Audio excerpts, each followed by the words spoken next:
Welcome back. Episode 4 of Reps and Real Talk. I actually didn't realize we'd get this far, to be honest. But we're keeping up and we're sticking to our guns and recording every week. So appreciate Sam jumping on every week. I know he's in preps; it's a little bit more difficult for him. So yeah, how are you getting on, Sam? Anything new going on with Good. you or? We've just had a high weekend, the first one off prep, which pushed scale weight up and felt good, and now we're on the way back down again, and I'm feeling the drop. But great, to be honest. I don't think I've ever been this energetic 5.5 weeks out and being able to be this sociable 5.5 weeks out of any show ever. No complaints really from my end. You haven't exactly been on prep for that long either. You say I'm No, 5.5. That indicates I've been on prep for like 15, 16 weeks. But it's been yeah, this four, show was five. kind of added to the calendar based on where we're at. We've a couple more planned as well. So Yeah. yeah, that's good. As How about you, man? training How and are your stuff. injuries? How's everything going with you? How's your knee and that? Me is okay. That's about all that's progressing. I've been having a time of it. Literally, I'm not back long from a physio appointment, so I have a dodgy right shoulder and a dodgy left shoulder. My right shoulder is the front. I had a little torn subscap in the front of my right shoulder. That's healing, and then I have turned out it was a small tear in my teres minor, right where it attaches to the bone, so it's a little bit difficult to recover. So I had stem cells in there on, I can't even remember what day it was. Sunday I had the stem cells put in Yeah. there. Fortunately enough, I actually found a good osteopath here. I didn't realize he was here. He was actually a teammate of mine when I back playing hockey. When I was playing hockey at like the highest level, he was a teammate of mine. He was an osteo then. He was the one who looked after me all the time. Then didn't realize he actually lives in Dubai now himself. So went to see him today and had some good treatment. So we'll see.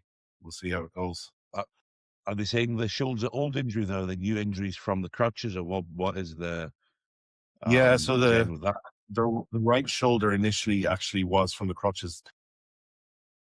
Those of you who don't know, whatever watching this, I had microfracture surgery on my knee, which is a repair procedure for cartilage, as well as medial and lateral meniscus. But what it meant, that type of procedure means you can't put any pressure through your leg for like 8 weeks post surgery. So I wasn't allowed to like even stand on it. So I was fully using crutches, and you can imagine trying to go up and down a stairs where you're just pressing, basically doing like a tricep press at 120 kilos did a little bit of damage. That's when it initially first started hurting, and it kind of kept carried on. Left the teres minor. I don't know how it happened, to be honest. I just felt a little bit like it was pulled up a little bit, like it had a knot in it, and then similarly it just got worse. Then I got checked out. I was like, okay, it's pretty bad. So yeah, that's my process has been fun, but Not having the best interesting time of it, man. enough is I'm now 4 weeks completely off everything, like not even TRT. So it's yeah, for me, I thought, you know what, it's gonna be a while since I'm back fully training. And I've kind of put the thought of any competing this year to bed. It's not gonna happen. So I'm gonna take a little bit of time here to just like focus on my health metrics, get them in a good place. And I was like, well, like 10 years I've never been fully off. It's always been down to like a TRT dose for a extended period of time. Yeah. And that was what I was kind of gonna do. And then I missed a few shots, and I was like, that's screw it. I'm just gonna stay off and see where we're at. Yeah, just focus on kind So of what? health metric, have a bit of body weight, focus on getting a bit fitter, doing some hit training and stuff like that. And my thoughts behind this are, for anyone wondering, is if I can't be training at full capacity and doing anything productive in that way, I feel like if the leaner and healthier I can get myself as a start point for when I am good, the more I can send it, so to speak, and the better Yeah. position I'll be. So that's the thought process part of Sleep should improve as well with being lighter mobility, moving around, less pressure in the joints. And that may that. make Yeah. sense. The lighter you are, yeah. And you can, and as we know, muscle memory is a thing. So it's not like you're going to be like, if you stick to it and you write about it, you'll just lose fullness and a little bit of size, but it'll come back. Yeah, yeah. The only consideration more like is around, like, I've dropped training sessions to 4 days a week, and we'll stay at 4, just purely from a recovery aspect of like not having any PDs in play. And as well, currently it's literally 2 leg days and then 2 rehab days. But as those rehab days progress into upper days, it'll become a little bit more demanding. So just keep it there. That makes sense. So that'd be good though. We hit training and that again though. But it sounds like you're going into high rocks. Definitely not going to high rocks like that. I did have an assault bike delivered today. So I now have an assault bike and an ice bath out in my back garden. Sorry, guys, in this podcast, but we're confirming Darren is now doing High Rocks Manchester in a couple of weeks' time. So, I don't think I can run more than 5 minutes with this dodgy knee. oh, your shoulders do the wall ball slabs and that. Yeah, definitely not. Right. So today what we're going to cover is, we asked for some questions, topics from you guys, the stuff to, try and see what we wanted us to talk about and give something back in that manner. So we have had a couple of questions come through. I think Sam had a couple of good ones. So we'll let Sam kick off some questions and see can we answer them appropriately and give some value. So I'll start off with the first couple. What are the main drivers for bringing proper grainy stage conditioning? Fat loss.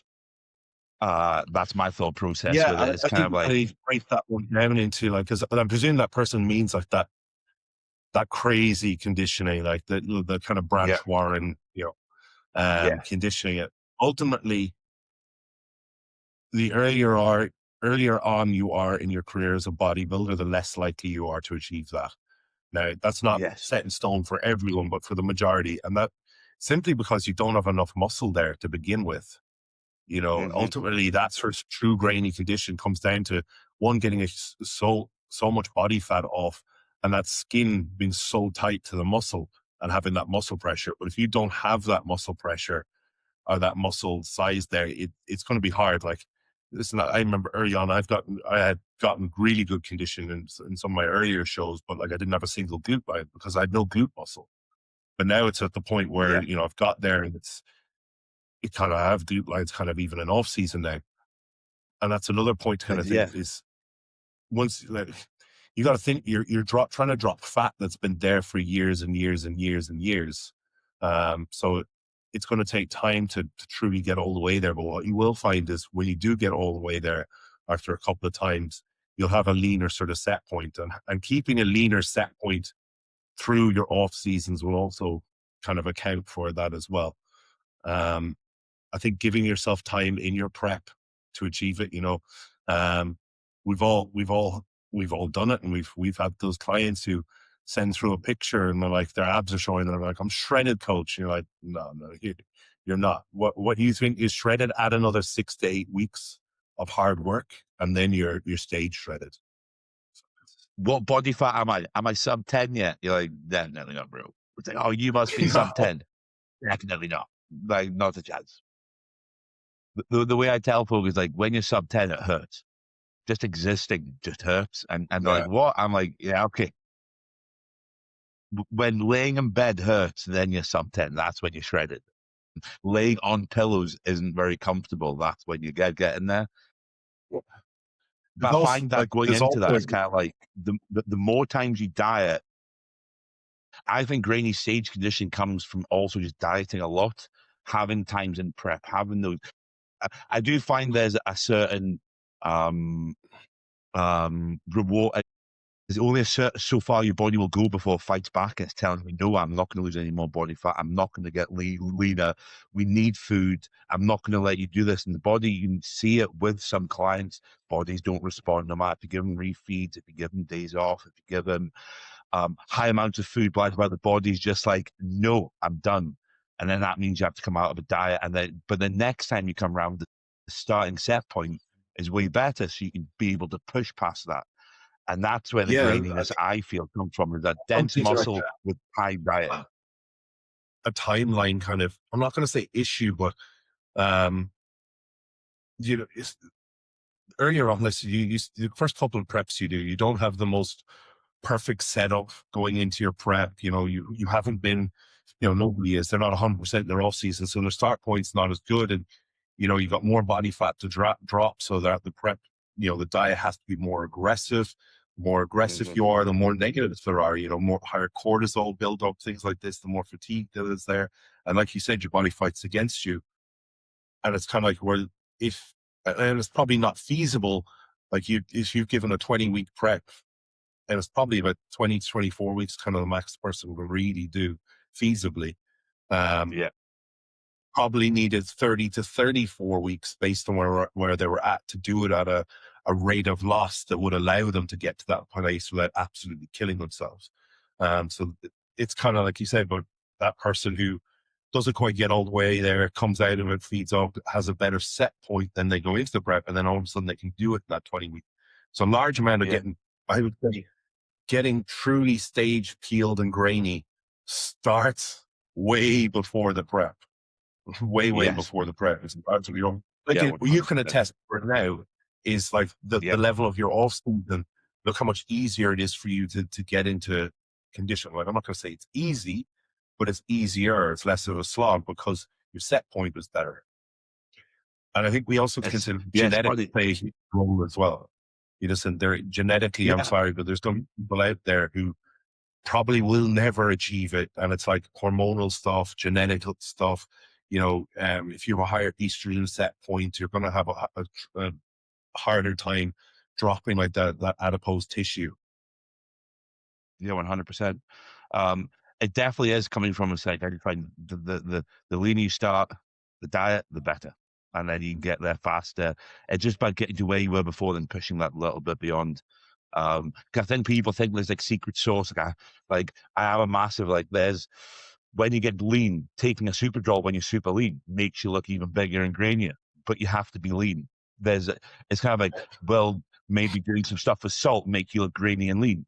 Yes, you already have to be lean. The whole thing is all these little tips and tricks that people have heard and they've done, and like all the carb loading and this and that all come from you already being in that incredibly lean stage condition. Like one of the protocols I heard, I think you heard it, was it Reese Mack with Martin, him pre-stage was frying muffins and butter. Mm-hmm. And that gave him a full, grainy, insane look. But he was already... that was when Reese was coached by Tom Haynes. That's it. Sorry. I got that wrong. Yeah, he was like frying muffins and butter in a pan pre-stage, but the day before. But he was already... that was his... You believe there's a diet in play there as well, as far as I can remember. Yeah, but I find that and the whole thing is some people, I do get a lot of questions and people talk about diuretics. And I find that the longer you're in the game as a coach, as long as you get your client in condition, you don't need diuretics. Diuretics can be good, but the majority of the time it's way more risk than reward because of how much you can flatten off your legs. Because I think most people don't realize that diuretics were made to stop fluid pooling in your legs after having, is it heart surgery or major surgery? So the whole point is reasons like it's even used for hypertension. You know, if you've got high blood pressure, you get diuretics to relieve pressure. You know, so it's Listen, diuretics, that's an interesting one, and we could probably talk all day on them, and you can go into different intricacies. But I think for the most part, I would say on a coaching process, the majority, like 90%, have no need for them. They may end up getting you as triage for, you know, a miscalculation, a mistake, poor timing. They can be used, and so they certainly can be applicable, and they can certainly save a look in that instance. But you got to remember when you're doing that, you're kind of doing a little bit of guesswork prediction. You know, there's no set calculation. You know, if I take this now, it's going to look like this. Then, you know, there's and I would say largely, like when it comes like my own experience with using them and doing them with clients, a lot of it's come through trial and error and experience and understanding what's happened prior. I couldn't say there's like a formula to it. It's instinct and stuff with people. And I tend not, like, I don't think I've used any with anyone for like 2 years. It used to be kind of the done thing, but Yeah.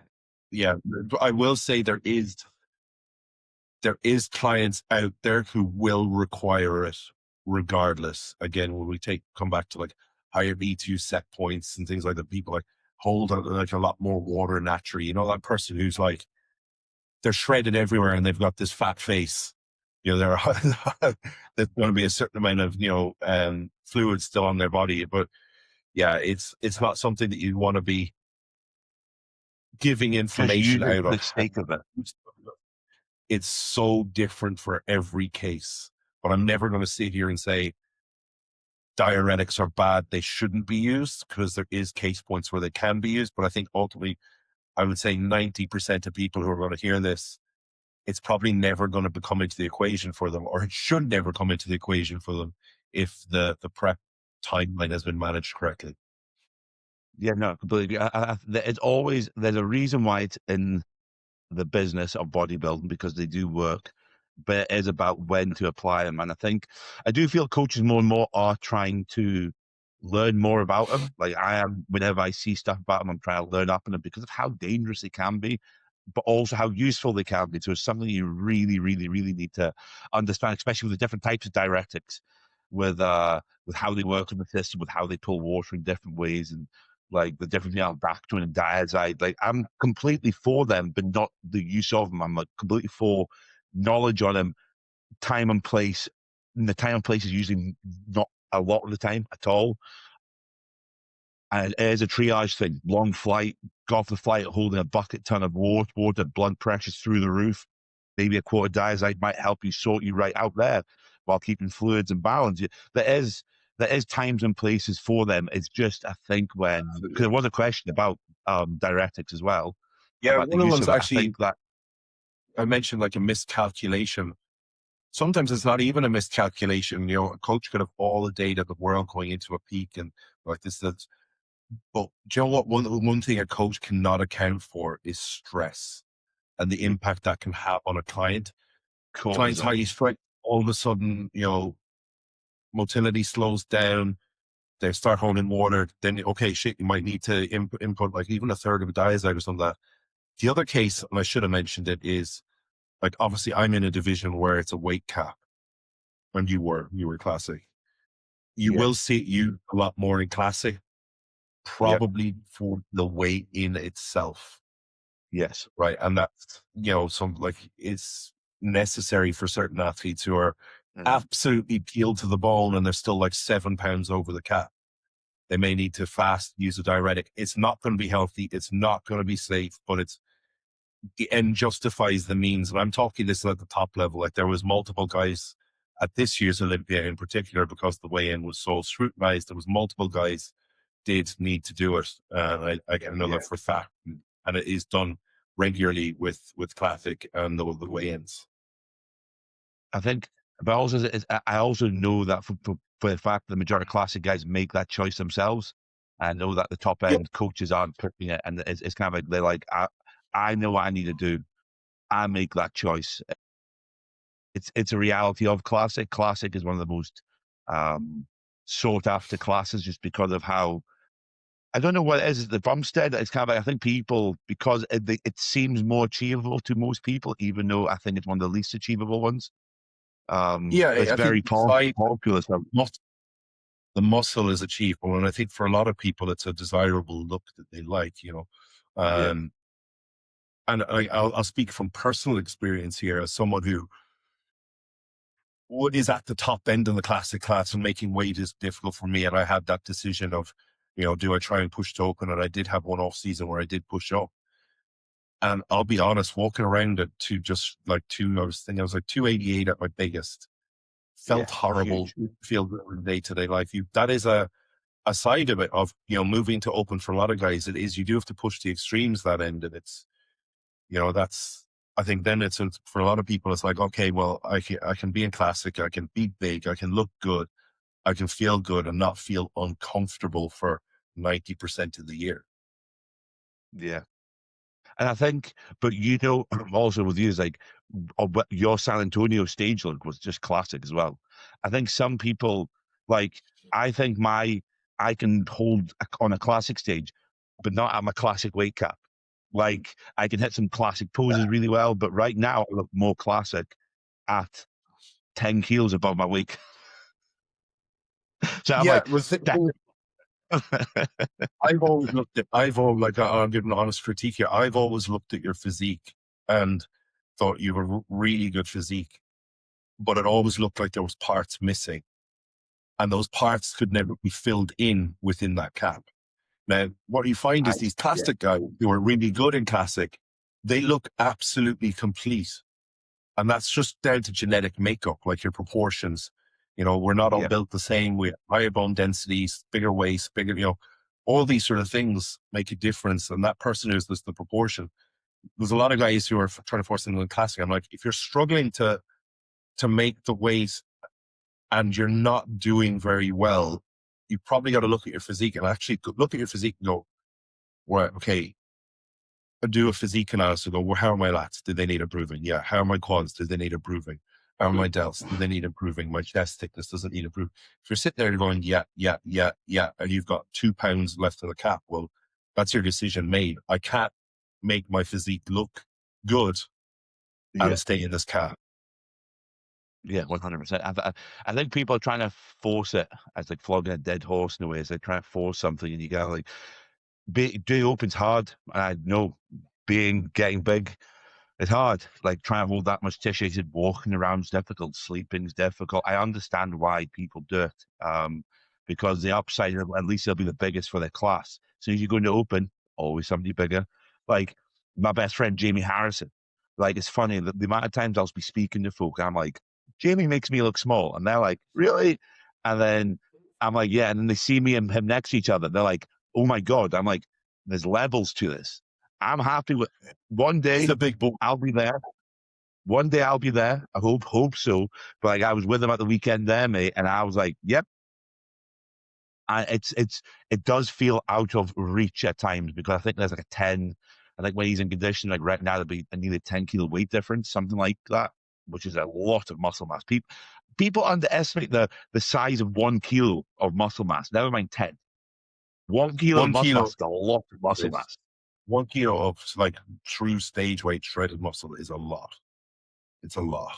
I think people really, really underestimate that. Like this past off season, like we pushed up to like 118, and then food fell off because of the appetite, blah blah blah. And I was like, I was sitting about 116 for a while, and I'm like, fuck, have I made a lot of progress? Considering I'm like, I'm gonna have to diet down. We're gonna have to get down to X weight. And last time we weighed in, we were just under 100, close to my last weight cap. Blah blah blah. I'm like, have I put on that much? Forgetting my advice there was kind of like, well, I think we put on nearly 10 kilos. And you're like, oh, that's a lot of weight. When you do the comparisons, you're Yeah, like, oh my I God. reckon I reckon your stage weight this year will be, or sorry, not your stage weight, your peeled weight prior to stage. It could end up going a little bit up depending on how we peak, and different shows might have a different look in terms of how we push it now. I think you'd be somewhere around 105, 106 Which is going to be like based on, 8 kilos. And I think I'll be yeah. more peeled. I think I'll be more conditioned. But What the I reason mean I about mentioned, that, sorry, what I mean but about like the potential for different shows, different looks, that can be vastly different. Um, JP, for example, last year, he did a run of shows. And I think his first show, he was like 245 or 246. Like he got peeled. We brought him into that first one really shredded. But as we went show to show, we just reverse dieted. Like he kept eating. I think by his final show, he was like 255, 256. Still just as good, but a lot fuller. That is the kind of range, like that's the argument about get fucking peeled, and then you can manipulate the look moving through. And I think that's what's brilliant for us this year is we have a number of shows where we can like fine tune, look at and find, okay, we were peeled in this first show, really like this, but let's just try and push the fullness a little bit in the next show. Okay. Is that look better or is it worse? Better. Cool. Perfect. nothing fancy. Just the whole thing. I think people going back to the grainy look. I think people overcomplicate it as well. It's kind of like a little bit of food goes a long way. Like me and Jamie had this conversation as we began. We'd be like, a lot of people look really good with a tiny bit of food, a bit of fluid on stage, because people want to think I had to have 1,000 grams of carbs to fill up. I look how this, and you kind of like, well, sometimes like just being able to have a couple 100 grams of carbs and then a bit of fluid and the look is just kind of like that's what you do. It's not much to it. It's a nice and simple, nice and easy. The least variables you have, the better. Only have to A worry lot of about a guys, little bit of carb. Sweet. and I'm not saying this is across the board, but a lot of guys, it's actually just fluid and sodium, Yes. you know, and I'm not saying Yeah. sodium load. I'm like, you can kind of look through it like, I'm trying to think, like Joey won his pro card last year. When we were going through his like check-ins and his check-in process leading up to the show, we're like, I'm getting him to sort of send me pictures and weight multiple times through the day. And I'm like, he was one of those guys that actually looked better as the day went on. And it was like, okay, he looked best with about 6 liters of fluid in him and 4 or 5 grams of salt. And I was like, okay, right. This is what, fortunately, our show, Austria, he wasn't on stage till about 8 p.m. So it actually just matched up. Like, we just literally were like, let's just run your normal training day pretty much. And perfect. But, you know, those are the sort of things you want to look at. And kind of, if you were an athlete out there, is kind of, you know, looking at yourself post workout and going, okay, this is a really hard, full look versus the morning. Okay. And I've had like 4 liters of fluid, loads of salt, like normal. That that kind of is an indication that you probably need to be sort of on that track of fluid and sodium. Obviously, if you're on stage at 11 a.m., you're not going to pile in 6 liters of water and 6 grams of salt, but your normal trend of where you would be at on a day-to-day basis is probably where you want to be. Exactly. Like with like especially James last year, he every time we went to the gym, he looked better the next day. So I'm like, well, but don't train. Let's just do pump sessions all week. If you look better the next day, I want you to go to the gym the day before the show, just to do a pump session. Because if you're Yeah, looking better, why would I change that? I hadn't trained legs in like 5 or 6 days, so the fluid's already off the legs. But if I can partition the carbohydrates, and you look, if you're waking up that peeled and that shredded and that full, why would I change something just because everybody else does? Some people with me, I might look better after resting. Just all the information, all the cortisol gone. But James didn't. James looked absolutely every time he trained the next day was dry and grainy. That was, you know, I mean, and like we just followed the exact same water throughout the day with the exact same salt. And then every time we try to figure out what showtime was, I'm like, how do you look at this time? All week was like pump sessions. How do you look at this time and show's going to be on? Mint. Let's keep on doing that.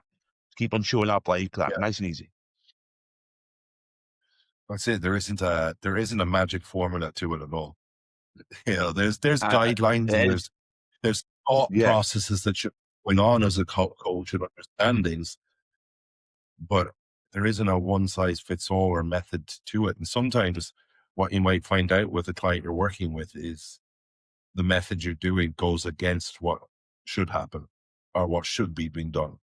And you just roll with Yes. it. Like you said, I know some guys, like Olympian guys who train the morning of the show, not like a full Because out session, but what did I hear the other day on a podcast as well? Like, was it Ronnie Coleman, like backstage would be on was on like a treadmill pounding out cardio before he went out, you know? I'm it's probably, funny. if there's anyone listening to this, probably not going to work for you, but I'm just giving an extreme example. It's my whole thing is when you're visual of when you're aware of how you look after you do certain things, I think that's when good things happen on stage. If you're like, oh mate, I always look good after your chest and a little bit of a back session. Look at this day. Look how I am. You're kind of like, okay, that's why when clients take photos like and then they send them to you just out of the blue, it's amazing because like this is awesome. This is great. Seeing what you look. I know sometimes there'll be goon lighting, but just being able to see what you look like after certain sessions and doing what, it builds up a bit of like each person. It's good to have all information about all the other types of peaks. I think it's always good to have those arrows in the quiver, but it's always like how, but I think it's simple and I think it's universal. How does a client look after they've done something? because Yeah. the judges only Think care about, about look. multiple check-ins in different lighting as well. Yes, Because, yes, you'd be working with someone and their check-ins are taken in fucking their kitchen every day. You're like, oh God, I need to push more. It's worthwhile just to go, hey, can I get some check-in pictures in the gym? Can I? And looking at, because you yeah. might be like, okay, it's a totally different story here, you know? So a question from me to you: if you had to choose a lighting for for all clients to send it to you and the carving hill, what type of lighting would it be?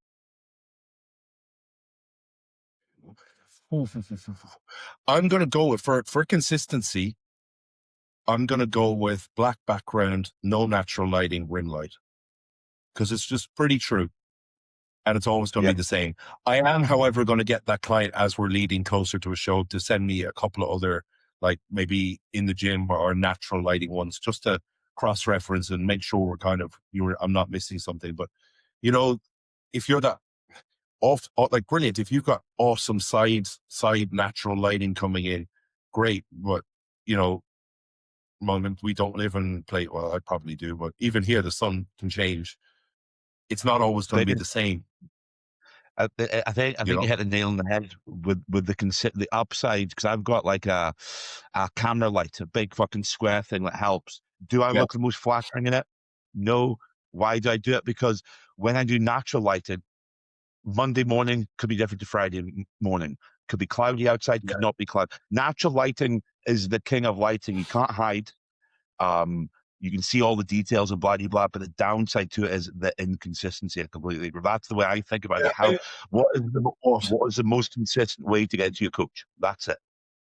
Not what makes you I look best. bought on two box lights. You know, those like box lights, they're like there's a big like shade on it and a screen. I bought them Yeah, off Amazon for probably 40 or 50 quid for the two of them.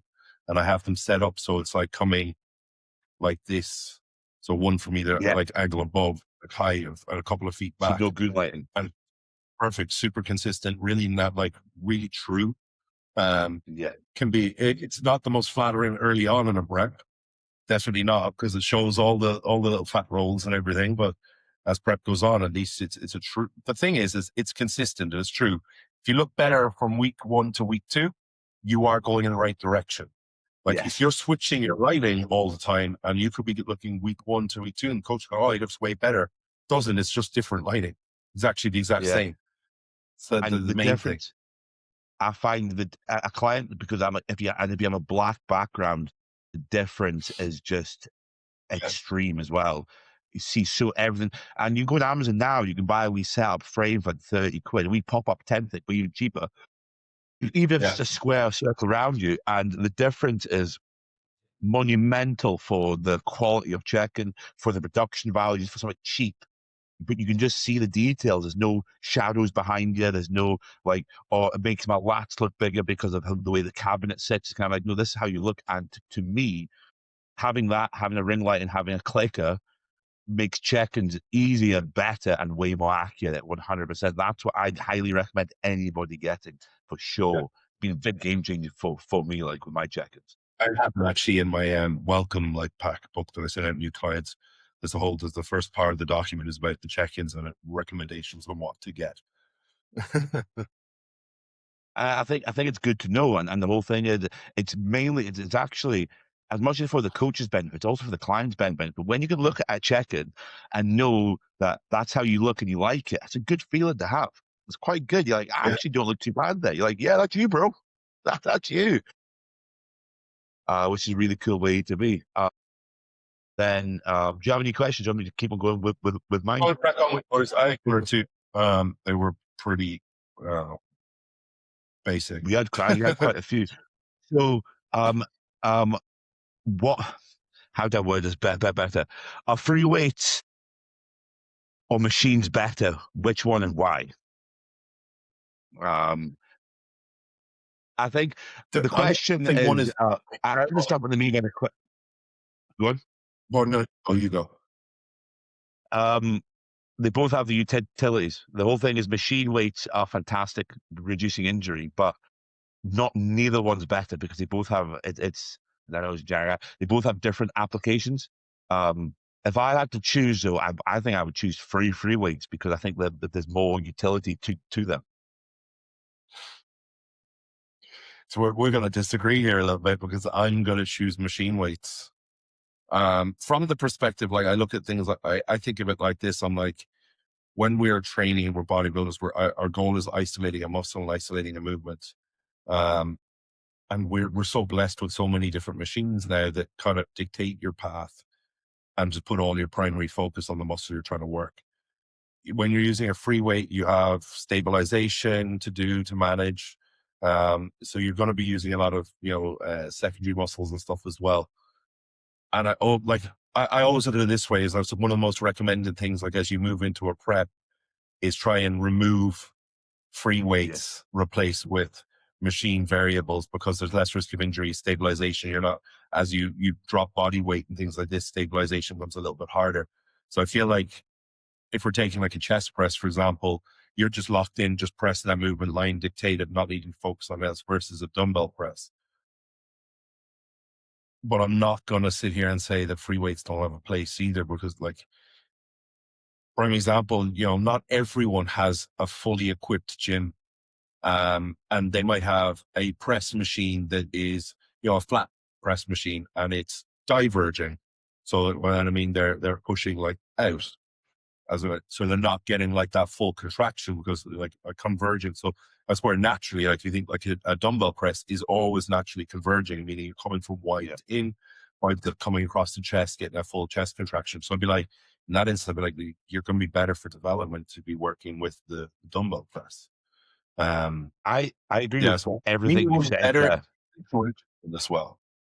Yeah, I agree with absolutely everything you said there. I just find that sometimes like a heavy dumbbell row is fun. Yeah, That's why I don't would get me choose. wrong. It comes down to everything you said that I would program in if you got the options for machines. I would say so. Machines are better. I think I just prefer the fun of like deadlift. I think it's a nostalgia thing as well. With me, the majority of my life, I've not had a bodybuilding gym. It's always been either a Yeah, commercial gym or a smaller gym. So it's always been like you have to set up stuff in convoluted ways. Like if you want to set up a seal row on a bench, there's always a free weight with a barbell or dumbbells and a seal row. There's always like convoluted ways to set stuff up with free weights. I think it's just the nostalgia of it was fun. I can remember when I was a yeah, teenager, just going into gyms and doing the dumbbells and all the, yes, increase in injury. I would say for bodybuilding, machines are better. If that's the question he's asking, 100%, without a shadow of a overall, doubt, no question. what we can make is, we've got to remember, machines are designed based on a base like of an individual. So say your average chest press or something is designed around someone based like, 5'6" to 6'2". You could be a very tall individual and not fit in a machine right. And the benefits of free weights are you can set up to where you want, you dictate the angle, you dictate the line path. So that's where they come into their own a little bit there. We do see that often. Like I was out in Texas and happened to be working with a very large individual. He's 306 pounds, and he was struggling with training chest. And putting that motherfucker in some of the machines, he had to get into machines, and to make machines work, he had to completely shift his body angle and stuff like that. He doesn't have those problems if he uses dumbbells or barbell. So Yeah, there is caveats to this. The other one I would mention is I'm a big fan of anything bent over barbell or dumbbell, yeah, because there's yeah, very little with our process do we get core activation and like lower back activation. yeah. I agree. Dumbbell bent over row, barbell row, absolutely. They go exercises. They build the density they build as well is just ridiculous. It's absolutely I think ridiculous. any bodybuilding program, I would always, for me personally, I will try and have either a bent over row or an RDL or SLDL in there, something where they're in that position where there's lower back loading. Yes. I find that you can see when people do it, like Reese Fit, for example, you can see the density in his back and his adductors that has created, and he does it heavy. It's funny because I've seen him being called out a couple times by other people about his form, and I'm like, I understand why people are doing it, a bit of clout, it's a big name, and blah blah blah blah. But the They're doing it guy's because fucking they'll get better. Ultimately, it comes down yeah, it's ridiculous. when ultimately that shit comes down to when I see people calling out guys who are very large, awesome physiques. Like Greece is a phenomenal physique. He's built a shit ton of muscle. People just feel insecure because they can't do what he does or look the way he does. So they want to find a reason to be like, oh, he's not doing it right. It's not because I can't do it. You know, that's Yeah, my topper. When I see something like that, I'm like, fair play. That's a shit ton of move. Yeah. If you ask me, is there ways, I actually haven't seen much of it, so I'm not going to comment on his form. But in general, if I see someone shifting fucking 6-7 plates RDL, I'm just like, fuck, fair play. Because even lifting that fucker off is hard to do. Fair play. Unless it's totally like so heavy. stupid form, looks ridiculous.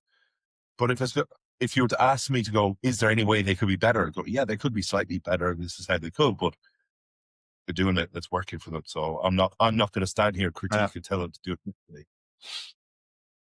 But it was just like, even if the form's not the best, what is if it's already built a massively strong back, massively strong adductors, good glutes in that.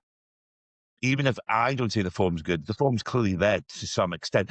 He's clearly engaging what he needs to engage. He's clearly Yeah, the hitting what he connection's wants there. to hit. Yes. Yeah. So it's kind of like, but I was using him as an example because with him, with all the hinges that he does, is a prime example of it fucking works. It does. Yeah, Example, JP as well, Jordan, trained by JP, unbelievable density with it. Everybody that does some sort of hinge like that builds density, lifting heavy weights, the body, the CSN pressure, the amount of contractile tissue engagement is ridiculous. It's ridiculous. yeah. And I think that something like that, you can't get on a machine just because of how the body works with that. So I agree. I didn't think about that. That's actually a good thing. On the machines are amazing for everything, but I think to build a dense back, you have to something like a hinge. You have to. Success leaves clues. What else do we have here? What is the best and worst metrics to measure as a coach for clients? Situational. I think scale weights are worse. I think you could put, depending on the situation and the person and where they're at mentally, physically, you could put body weight as worst and best. I always bring it back to actually, but listen, as a bodybuilder, say we're in off season and our goal is to get bigger. And a lot of guys will focus on body weight. I'm like, draw it back. Our metrics that we should be focusing are the factors that lead to body weight increasing. Training performance, sleep, nutrition. You know, like if you're so, my body weight isn't progressing, it's not moving up. You don't go, that's not the end of it. Where do you bring that back to find out what's wrong? You go back to training performance, sleep, nutrition, hydration. Yes. So they're Yes. the metrics that would be looked at first, and body weight will move itself when they're right. That just happens as a byproduct. I think Yes. and it's the same in a prep. People are like, oh, I'm not losing weight. God damn it, why? And like, okay, the metrics we should be looking at are like, okay, but look, fatigue, sleep, output, like, you know, they're like, oh, body weight, I'm not dropping body weight. You ask them like, they're like, oh yeah, I'm having 7 cups of coffee a day and I think my sleep's really poor. Okay, that's the metric we need to be looking at here. So yeah, Yeah. I would say body weight for me probably lies in probably the worst metric, even though it is something we rely on, but I think it's probably the worst metric because it's something we can get fixated on either end of the scale, and the metrics that actually matter that lead to that moving whichever way we want Yep. are what will matter. I think, well, yeah, so I agree. I think scale weight to me is the most, what's the word again? It fluctuates the most at times. So it's kind of like you have all week amazing, bad night's sleep, awful. So it's kind of like, to me, it's kind of like if you follow the diet plan and you're being honest about following the diet plan and you're being honest about ticking all the other boxes and you scale weights up or down, it's fine. Cool. I think Well, what we'll do, we'll test it. the only caveat to where scale weight becomes the priority is the weight cap. Yes. And that's where you might sack off some of the other metrics and be like, well, listen, you can't step on stage unless you drop 5 more pounds. Suck it up. You are going to be feeling fucked, you know? Yeah. Yeah. That's Yeah. the Yeah. only No, that's a do it. fact. I just mean in general. So if there's no weight cap to be made, I think it's the Oh, yeah. worst metric. But if the weight cap to be made, it's the only one that matters. What was there one of the, I don't know, was it this prep or the last, it wasn't this prep. Was it the last prep or the prep before? Samson Downer went the whole prep without checking his weight. It was on Milos. Milos was prepping him. He did a whole prep for an Olympia where he didn't check his weight because his weight used to mess with his mentality so much. He still stood on the scales and his wife looked at the weight and sent it to Milos, but Samson himself never knew the weight. That's fucking cool. That. If we could all do that, if I could do that with my clients, that's exactly what I would do. Stand on the scale, it gives you a flash up saying weighed, goes in, go get sent straight to your coach. I think that would save a lot of Pretty stress. sure you can if someone got one of those like human body scales or those ones that have the app and you just logged into the app on your phone. You could do it. That would be, but also I think that would stop a lot of people from either. Of course, you're going to get people that will change weight or lie about it occasionally because like, oh fuck, I shouldn't have. You know what I mean? It's kind of like I went off a little bit. I don't want to say it would save that would save a lot of. I think I'd stop a lot of people going off plan as well. Yeah. Imagine Yeah, that. the one that cheat early in the week or a couple of days before they're, you know, the furthest point away from their check-in point. They're like, okay, I know I can make you up for it across by the end of the week and be in range. And it's like, but if your weight was been set the next day constantly, you'd be pretty fucked on that end. Another question here is, do you guys do vacuums and do you find them important? I think vacuum training. I do, but I don't. I'll hold my hands up. I don't do it as much as I should do. I do it regularly when I'm in prep. I will from probably like 12 weeks out. I will do it more because it's more comfortable for me to do. I do it now. Honestly, and I haven't been doing them recently, but usually I do them 2 to 3 times per week, and I just do them all like five, 6 rounds in the morning, and after or before my cardio, depending, it doesn't really matter. And 5, 6 rounds where I'm just holding it for as long as possible. I set it for a lot of clients. I set like, you know, 5, 6 rounds every morning. You know, you ideally want to initially starting off, you're probably only going to be holding for 10 to 15 seconds. Your goal should be able to hold for like 30 seconds plus per hold. And then it's like rest, go again. Yeah, I give the same advice, but it's very hard in an off-season setting when you're full, even when you wake up. And doing vacuums when Yeah. you're full, it's just disappointing because you know you can't pull it because you got so much food in you. You know that you can't get as deep as you want to. It's just like it's just to me, it's like, oh, for fuck's sake. But as soon as you start prep, there's no excuse because you're less food, you're empty, and you're feeling better. And the whole thing is, you should be practicing posing at least 2 or 3 times a week anyway. You should be, especially if you're checking in twice. That's 2 posings, at least another 2 more. You should always be doing your vacuums at least pre posing. None of us are setting you vacuums so you pull a vacuum on stage. Great if you are, if it's suiting you. The point of the vacuum is to train your transverse abdominis, and Yes. it actually gives way better midsection control. Like you're able to hold just a tight midsection because of that. And that is the importance of funny, like I'm a weird one with the mind. It's until I get sub 240, 235, I can't really pull a vacuum like that. It looks impressive. But as soon as I get below like that body weight, like no, I've got literally no organs.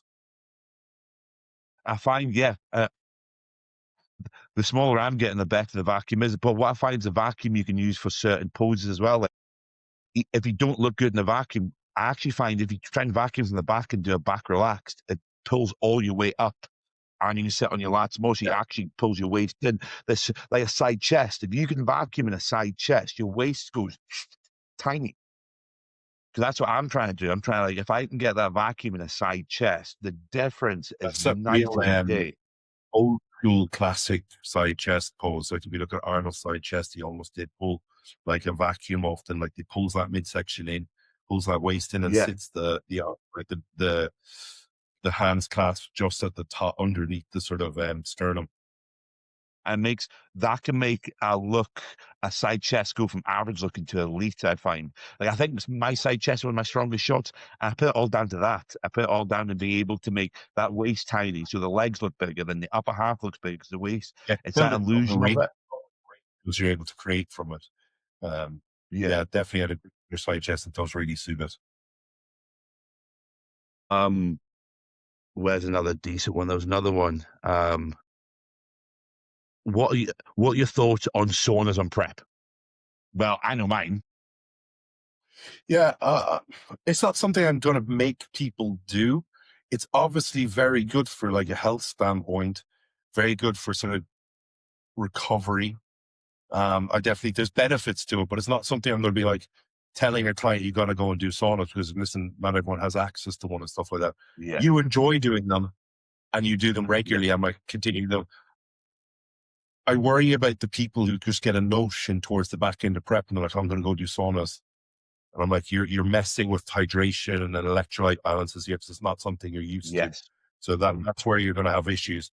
Yeah. If you're doing them regularly all the time and it's something that's part of your process, they are very good. And I think it's not even in a prep setting. They're just very like, listen, the health benefits they're there. Massively so. I think that even in the off season, I'd go at least once a day, sometimes, more, Yeah. and twice a day, quite often, then AM and PM. The benefits I found for them were fantastic. And I actually did them. So I would always do hot and cold therapy in the morning. And then at night, I Yeah. never do therapy. So after I train, it's always going to be hot therapy because I want the information. So in the Yeah. morning, I felt awesome. Cardio, steps, sauna, cold plunge, amazing.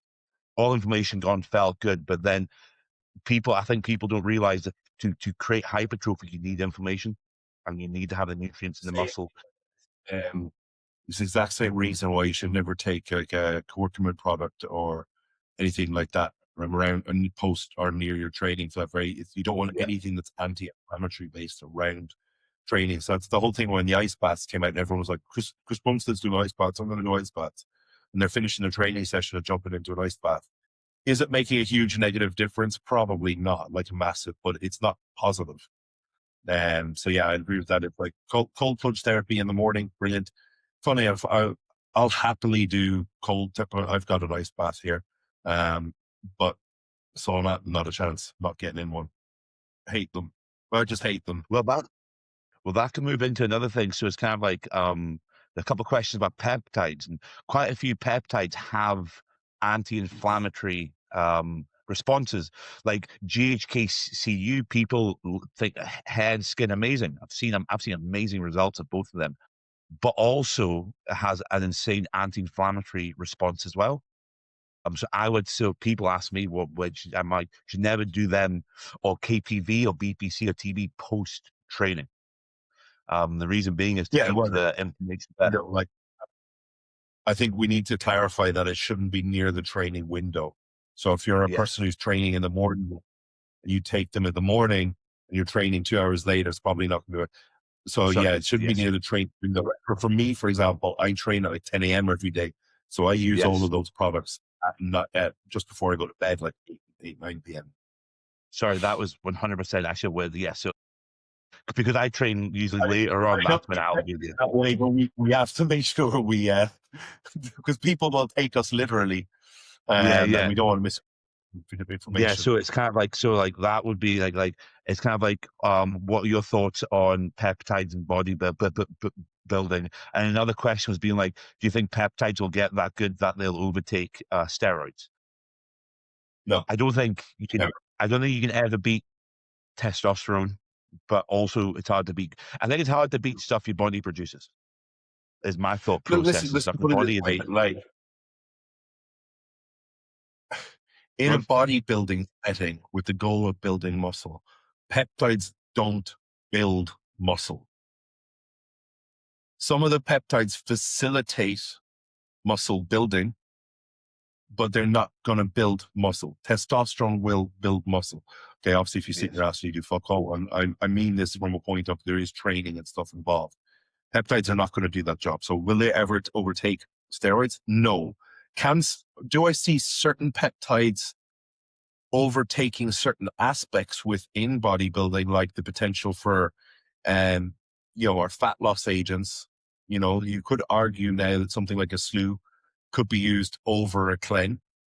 I'm not going to say yes or no just yet. But in certain settings, like it's awesome that there's that there for people. Because there are, like, I'm sure you've encountered certain clients who just cannot take clen. Yes. And it just messes with them too much. So and I think there will be further developments along that line, that there could be stuff developed that might get rid of some of those, and potential angiotensin management, things like that as well, that we're not using prescription drugs anymore for stuff like that. Yes, but from our actual muscle building compounds, testosterone, masteron, primo, tren, there's never going to be a peptide to compare to those. Not in our lifespan anyway. No, I think you use them for different reasons, and that's how they are, and that's how the body reacts to it. The body has got androgen receptors in the muscle for the reason, and then the peptides work from a completely different pathway, doing different things. It's, I think, hand in hand. We're going into a new age of bodybuilding where, even though a lot of it's new science and stuff, there's a potential for it to be quite a bit safer, like especially with like we said, SLUPP. My thoughts on it are crazy compared to, like, I get on with clen as well. I don't mind it at all, but the difference has been like night and day with how I feel. 5.5 weeks out, still being able to talk to folk and be sociable and not have any anxiety feelings, heart rate not through the roof. Work I know mentally in a last prep prep, scenario. Even using SLU alongside clen allows you to use a lower amount of both. I think this is just anecdotal, and my thought process is, the more of anything we use, the more harmful it is. So yes, listen, we know in a scenario, clen can get up to like 120 quite comfortably. And that is a lot, yes. right? But imagine you're someone who's previously needed to use 120 in a prep scenario, and now all of a sudden you could use 40, and you could do 400 or 500 micrograms of SLU alongside it. Similarly, I think you could argue as well, if you're using SLU only and you're using up over a gram higher, you're increasing the potential sort of side effects from that as well. So if you can use them both together in a prep scenario and keep them both at a lower sort of what we would consider safer dosages, could be better. I think I think we've spoken this in plenty of other podcasts. Bodybuilding is about doing the least for the most. And one thing that Yeah. I've found is that I know my cardio is going to get upped at some point, and I'm fine with that, with how I feel right now. I've only done 5 times 25 minutes. And with what's happened, I'm like, okay, so I'm on less stuff in total, using something different. I feel better. I'm getting better results. I'm on less cardio. So the whole thing is, I'm not being like, oh, fucking 1 hour of cardio and 120 milligrams of clen to take. You're like, fuck. Like, even the anxiety of that, like the stress, like an hour on the Stairmaster does. Some people like, yeah, I love it and I'll rock it, I'll do it. You're like, yeah, but we know it ruins the body. It takes away muscle. You're on there for an Yeah, of hour. You course. take your soul It's not away. just that. It's the higher we use those sort of drugs, the the higher the state of like panic your body is in, Yeah, and impact on recovery and sleep is huge. yes, And then massive. so we're pushing more on this end of things to achieve fat loss, but it's negatively affecting this end of things over here that is slowing fat loss.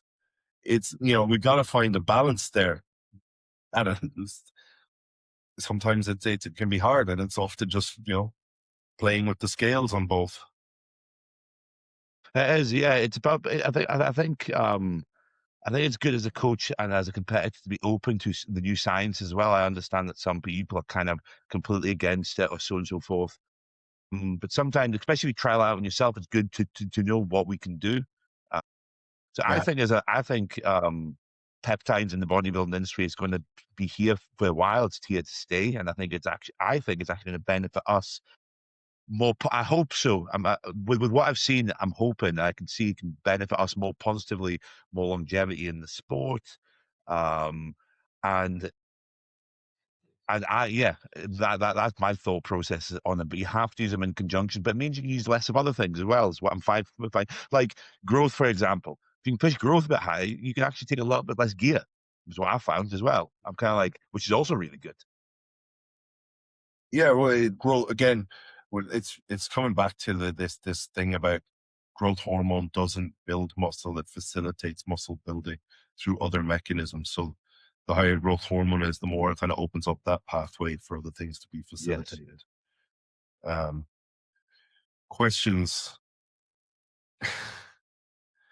I have one that just says peptides, which I think we've kind of covered.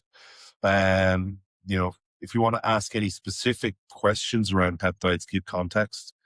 Because I think we could sit here and talk about peptides for hours and hours and hours. So we'll leave that one. What are the Yes. positives to prep? All I hear are horror stories. This is Well, from a there's loads of female. positive. There's loads of. So I don't think you just hear horror stories. I think horror stories are the easiest things to remember. But I also think horror stories are they're generated from people either one. Listen, I'm sorry, like, it's out there. You're going to get a bad experience through a bad coach who hasn't handled your prep right and they've made you do some stupid shit. This is coming from a female, so I'm going to go on the side of it's potentially around like mismanagement and hormonal issues and stuff like that. And listen, what I would say around anything like that is do your research on home before you hire a coach. Second one, I would say where horror Yes. stories come from are people who are entering into a prep because they think it's kind of cool. They don't really know much about it. They have no experience with dieting. Listen, if you're trying to go from 0 to 100 straight into a prep, it's going to fucking suck because you've none of the Yes. lifestyle habits built up to manage it. Um, Hmm. and then I would say it's just, you know, people who've maybe fallen out of love with the sport. They're only going to think, again, it wasn't right for them to begin with. Um, A, like a yeah, lot of like people will blame. close to prep. Yes, it's hard, but that's like saying, you speak to anyone who's an avid marathon runner. I look at it and go, fuck me, that is horrible. But I'm not a marathon runner. People who do it love it. It's the endorphin release of achieving something Yeah. difficult. It's the process. And I think for a lot of bodybuilders, going through the process helps them develop other areas of life. It's a discipline skill. So I think Doing that's probably the biggest ones. doing hard things is always what's the word again? You always feel good about completing something that's hard. You always get a satisfaction out of doing hard things, knowing that most people can't do it. Positive to come out of bodybuilding. Do you know the biggest positive to come out of bodybuilding for me is my friends. I have got some of the kindest, most friendliest, welcoming people I have ever met in my life. That I love more than family. I appreciate more than family. Even some of my clients, like through bodybuilding, we only spoke because of bodybuilding, and I couldn't think of better people to be around. Um, It's the yes, community. It's the community. yes. Like it's If for you me, make like it, if you make it, I've managed to compete in all parts of the world and go places, and I've made amazing friends and people I still talk to and open up opportunities. If I'm ever to go there again, they're like, oh yes, I'll show you around. I'll do, it's the community and the friends you build is massive through it. The connections. That's definitely, I would say, probably the number one. yeah, 100%. Um, I have a Like I tell load of everyone, questions. I have a load of questions that are like silly stuff like pushing pence, disregarding health. so Stupid. I think, well, yeah, I think it's, but if that's what you want to do, you have to have that conversation. The whole thing is kind of like, what do I think of it? Well, it doesn't really matter what I think of it. It's like, sit down with your coach, speak to him about what you want to do and what you want to achieve, and then go from there. And if You don't want to do. It's kind of going back to that last question with a female talking about horror stories. You can say no to your coach about doing something. I tell every single one of my competitors or my lifestyle clients, if you don't want to do something, tell me. I will never make you do. You've come to me to try and help you out. I've given you information. If you don't want to do it, don't do it. I tell people, my biggest thing is when they come, I'm like, we're only going to mention anabolics this once, right now. If you want to do anabolics, you come and speak to me. But I'm Yeah. never going to approach you. I'm never going to approach you now I do make that clear in every single call. I'm like, if you want to ask me questions, I'll answer them. But don't be taking that as me telling you to do that. It's your choice. You can say no, even if you tell me, oh, I want to do them. We put some again and you don't want to do it. Sound. Perfect. Yeah. Never speak to See, me about it again. thinking about the question, my first initial one is just as stupid. I'm actually thinking from a different thought process and thinking back to like, I'm going to look at this from the younger person's perspective where this potentially could be the case. And maybe it's just lack of knowledge. And we've both been, 21-year-old guys. You think you're fucking immortal. So that thought process doesn't come into your head. It's kind of like, listen, when you were super young, the thought of like something like cancer or anything like this as well, you're like, it's not relevant to me. The older you get, the more you go into the sport, the more that your longevity plays on your mind because you start feeling and seeing other things and longevity. Other things like starting a family, all these sort of things. When you're 20 years old, you don't even have a fucking relationship, never mind thought of marriage and kids. But these are potential risks down the line that could affect you. And I think it's our duty as a coach when you have a younger client, I'm not even going to say below 20, but let's say 20 to 25, 26, where they're still at that immature, invincible, immortal stage where they're not having those long-term thoughts. It's be making them like very aware, okay, I understand you want to do this and you're, the risk versus the reward, it's worth it to you. And that's the question we have with every athlete is risk versus reward. There is no, Yes. like we can't sit here and go, you never use over 2 grams. If you're going to use over 2 grams, and that's what's needed to take to your goal, is the potential risks worth that reward? The older you get, you understand those risks, but some people who are a bit younger don't understand those risks. That's the difficult part. And I've had those conversations with people and it is hard because you're like, I get where you're coming from, but you also are considering future you who may want to have kids, who, may want to have a long, healthy life and be active. And these are the things you're putting at risk. You are putting them at risk. So I've got a question for you going off the back of that then, because I've had to have a long, hard think about it sometimes. Say a young lad who's 18, he's like, I want to start bodybuilding. I want to get on gear. Will you coach me? I'm going to do gear with you or without you. So would you still coach him or would you be like, no, I'm not going to do it? I would initially try and have the conversation where I think I would really like to see you go through a year's process of doing this because you're saying this person just wants to start bodybuilding. See if you enjoy it because you're committing to something that is a lifetime commitment now or a potential lifetime commitment. Listen, I'll be like, I'm happy for you to do it, but what I would like to do is, can you show me 6 months of you locked in and doing the process and actually decide if it's for you long term or not? If they go through that, then we have that conversation. If they're like, no, I'm not willing to do that, I'm still going to do it, then yeah, I probably would feel more comfortable with me managing and try to at least keep them on the lower end of things initially. But it's a hard one. I'm going to say to anyone listening to this that you have to, like if you feel strongly, like morally against it, then never as a coach, never go against your morals on that point. If you're not comfortable doing that, just say, no. Sorry. It's an interesting, yeah, because I had the conversation about it and my thought process would be, it sounds like you're going to do it no matter what. It sounds like the advice you've been given by other people is horrendous. I would much rather you do it in a very safe manner and do something very small. Just it's kind of sometimes you kind of like I'm like, but it'd be the conversation. That conversation you said would be like the starting one, but it would be like I would feel better doing it at least under me, so I know you're not because like I've never had a horror story on steroids because of my coach ever. Yeah, well, we tried training. We've tried certain things out, and I don't get on with them. That's not a horror story Yeah, to me at all. That's like I don't get on with trainee. We'll never do trainee or E again.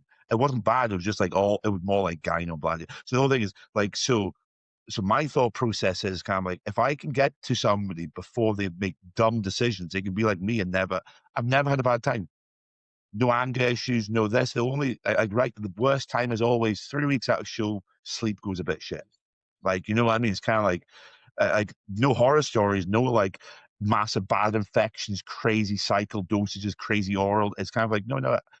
With me because I came to you with this thing I've always had the guidance, and I feel the more I've thought about it, the more if somebody's going to do it and they sound like they want to do it, I'd rather than do it under a coach in a smaller amount because yeah, some people are going to do stuff no matter what you tell them. They don't want free advice. The advice they're listening for isn't don't do it. It's kind of like if you're going to do it, try and do it in the safest manner you can. One compound or yeah. yeah, you know what I mean. So I had a situation 3 or 4 years ago, with a bikini girl. And I had coached her for about a year at this point. In our first year, she was a junior, and she won multiple shows, came pretty close to her pro card. And we were in her second year. She's still a junior, right? So still a junior in bikini. And she came to me with the conversation regarding about using PEDs. And I had the same conversation. What I kind of said, listed to a minute ago was, I don't think you need it at this point. Two, I'm not comfortable with you doing it because there is long-term complications and you are very young and you don't know if this is forever, right? yeah, So it's a big commitment, and I don't believe for now it's the right choice. You know, you're still super young in your career, and I understand that you're talking. Your goal is to turn pro, but you have so many years to do that. There's no rush. I don't feel like you need to do it now. We left that conversation. She's fine.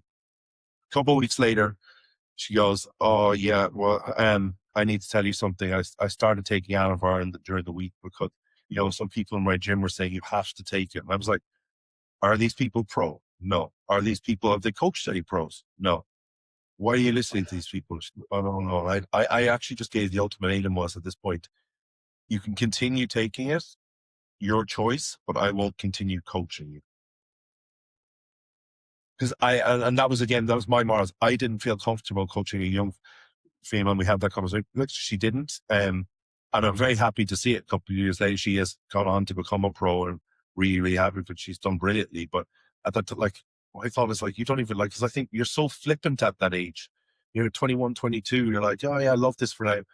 And something new comes along. You meet a new boy and he brings something else into your life. And all of a sudden it's not for you anymore, but you're left with hormonal problems that are going to last a lifetime. I, I think it's I was so when I was asking that question, it was more about males, and I can see why. With my Yeah, answer would in a be male completely. context, that's the thing. In a male context, there isn't like as much. There's health risks long term down the line, but it's like in the female thing, you're changing It's yourself huge. hormonally. Like, It's like you're huge. talking Yeah. like you've like we talk about you're using something your body produces. Okay, not all PDs are, but like initially, the initial My thought answer, process is my you answer said, would, yeah, my answer would change for females, and I think it would be like, if you're that young and you're talking about this now, it's like, I especially feel you haven't built up any of the hard work and training in the gym, the dense muscle tissue yet, and blah. For men, it's different because there is a chance to get the fertility back. There is a chance for this. There is a chance for that. With women, when you go too far, you can a lot of coaches don't care about female health. Female health scares me because I'm always like I want them to have that. You know what I mean? I always want them to come out the other end in a better place. If they don't have a period for a month, I'm like, we need to sort this. We need to make sure we're on top of this. Blood work. You know what I mean? It's kind of like, why have you missed your period? Was it bad? This like I'm really like I try to talk to them about it without yeah, my answer would be completely different to if I was more in my head being like a young male, but as a young yeah, female approaching it, it would be an answer being like, no. And I've had that as well. And I'm like, no, not a chance. but please, I really want no. You can't even give me 3 full weeks yet. You know what I mean? He's like, come on, you're better than this. It's your health. I'm more worried about your health than you are. That needs to Yeah, but change. again, the thing We need is, to be on the same what we page. remember from our side, you don't know what you don't know, and often a lot of these people don't know about the complications and the risks that are there Yeah. because all they've Um, heard are the positives that come from the gym people. You know, in their gym, like, oh yeah, I used this and I did this. You know, that's all they hear. it's also when you're in a gym setting, you might hear the boys being like, fucking super draws class. So someone's like, I'll go and ask my coach if I can go and do some super draw. And you kind of like, yeah, it's extremely liver toxic. No, not a fucking chance. But the boys said it was amazing. They don't give a fuck about your health. They're having a laugh, but also they aren't worried about your health. They aren't worried about your kidney and liver. They aren't worried about you potentially ripping your tendons off. They don't care about that. They're just telling you that they've had a fucking great time because it's like you're hearing snippets and little bits of what you want to hear. And it's kind of like, I think your coach, your health, when a coach says no to something, actually, it's quite hard to say no to clients sometimes because you do want to be on board with it. You do want to do stuff. So saying no, I think is very impressive as a coach sometimes because fucking hard. Yeah, I'm like, no. told you to not to just say no. You need to have a solid foundation and a reason Yes. behind. Yeah. You always have to have it to back you up 100%. Yeah, because often it can be just like no, and the time goes away thinking, oh, the coach just can't be bothered. No, you have to like explain your thought process, your reasoning, Yeah. and also on occasion, it's like especially with some of the younger guys, you have to be like, I hear you, I understand, and yes, down the line, it's a potential thought process for us, and we will maybe look at it. But Yeah. at this current point, I don't see a need to add that potential risk when we haven't Yeah. even done this yet. You know, we're still only using 300 milligram of testosterone. We have room to push that up a little bit. We have room to just add in a little bit of Mastron or Prima or something just yet. So we don't need to, you know, look at adding in 500 milligrams of trend just yet. You know, Yeah. 100%. But yeah, that's nearly all my questions through. I had a couple more, but a couple yeah, of them I are just think silly we have, questions, and I can't be bothered with the silly we've questions. kind of exceeded our usual.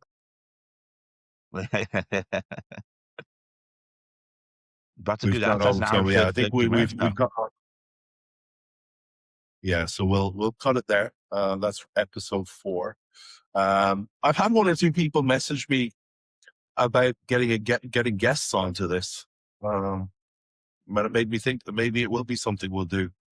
Um, but I would quite like, I don't know about you, but I would quite like to showcase some of the like more UK bodybuilders in here that maybe aren't so much in the limelight. Some pros, new pros, things like that.